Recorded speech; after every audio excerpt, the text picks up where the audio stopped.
කොහොමද? ඔන්න ඉතින් අද මම ඔයගොල්ලන්ගේ කටපිස්සු වටන වැඩක් තමයි කරන්න යන්නේ. මටත් ඉතින් ඉඳලා මේ වගේ පිස්සු වැඩ කරන්න හිතෙනවා. අද ඉතින් මට කෙසෙල් කොලේ බත් එකක් කන්න හිතුණා. ඉතින් ඒක තමයි මම අද ඔයාලත් එක්ක ෂෙයා කරන්නේ.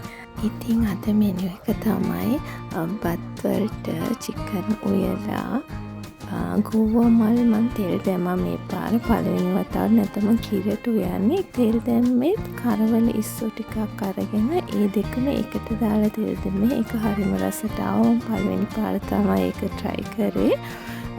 ඊට අමතරව අල කිරට උයලා එදා මම බෙදලා තියාගත්ත ලුණුයි සුදු ලුණුයි ටිකකුයි ස්ප්‍රෙඩ් කරලා ගත්තේ. බිත්තරේකුත් අම්බ ගත්තා. ඉතින් මේ ටික ගත්තා.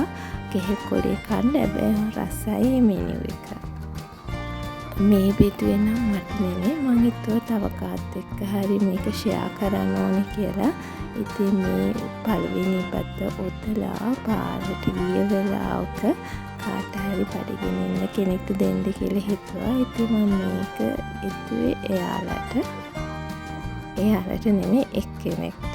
ඉතින් ඉඳලා මම පොඩ්ඩක් වැඩිපුර උයලා මේ වගේ කාට හරි දෙන්න හිතෙන වෙලාවල් වෙනවා. ඉතින් ගොඩක් වෙලාවට මම එහෙම කරනවා.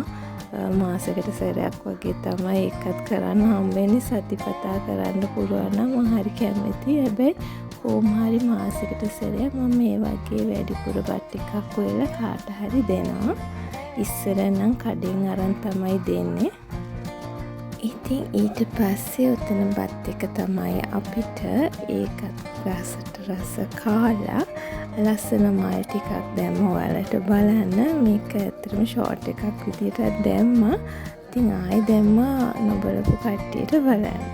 එහෙනම් අදට ගිහින් එන්න. ඔයාලා හැමෝටම සුබ දවසක්. සතුටින් පරිස්සමින් ඉන්න. බයි.